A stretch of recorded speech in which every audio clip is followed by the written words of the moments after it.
परेशान होते हैं कि आखिर उन्हें इतनी परीक्षा क्यों देनी पड़ रही है, जबकि जो अधर्म की राह में हैं, वो खुश हैं और जिंदगी का लुत्फ उठा रहे हैं।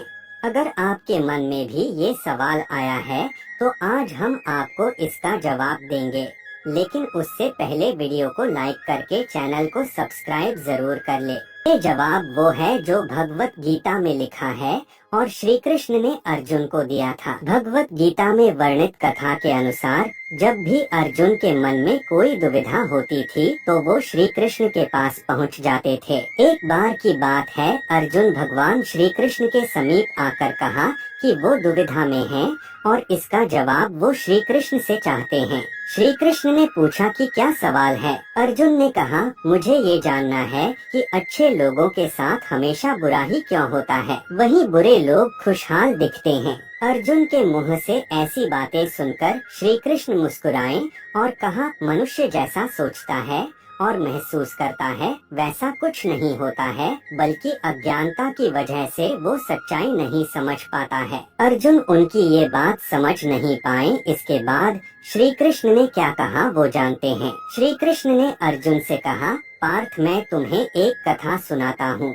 उसे सुनकर तुम समझ जाओगे कि हर प्राणी को उसके कर्म के हिसाब से ही फल मिलता है। प्रकृति हर किसी को अपनी राह चुनने का मौका देती है।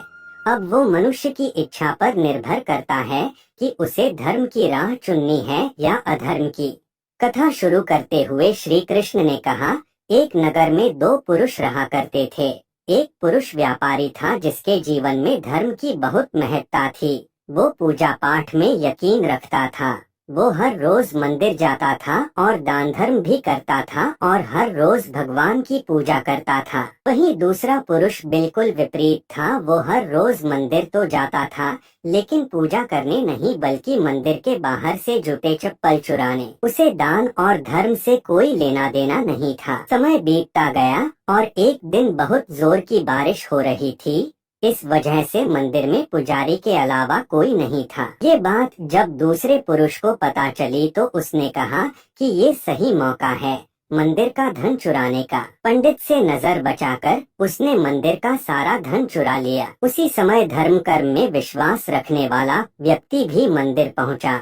दुर्भाग्य से मंदिर के पुजारी ने उसे ही चोर समझ लिया और चिल्लाने लगे। वहाँ लोग एकत्र हो गए और उसे बहुत मारा। इसी तरह वो बचते बचाते वहाँ से निकला तो दुर्भाग्य ने उसका साथ वहाँ भी नहीं छोड़ा। मंदिर के बाहर वो एक गाड़ी से टकरा गया और घायल हो गया। फिर वो व्यापारी लंगड़ाते हुए घर जाने लगा तो रास्ते में उसकी मुलाकात उस पुरुष से हुई जिसने मंदिर से धन चुराया था।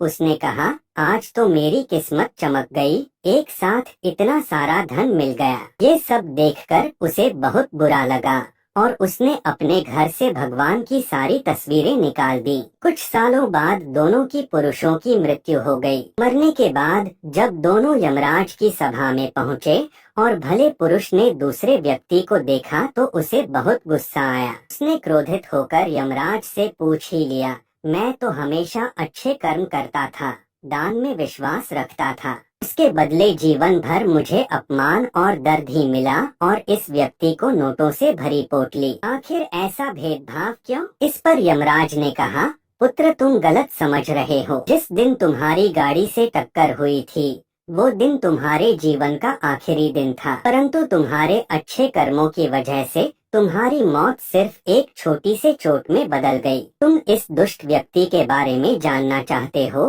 दरअसल इसके भाग्य में राजयोग था, मगर इसके कुकर्मों और अधर्म की वजह से वो सिर्फ एक छोटी सी धन की पोटली में बदल गया। कथा सुनाने के बाद श्री कृष्ण अर्जुन से कहते हैं, पार्थ, क्या अब तुम्हें तुम्हारे सवाल का जवाब मिल गया? ऐसा सोचना कि भगवान तुम्हारे कर्मों को नजरअंदाज कर रहे हैं, ये बिल्कुल भी सत्य नहीं है। भगवान हमें कब क्या किस रूप में दे रहा है मनुष्य को समझ में नहीं आता है। अगर आप अच्छे कर्म करते रहें तो भगवान की कृपा हमेशा बनी रहती है।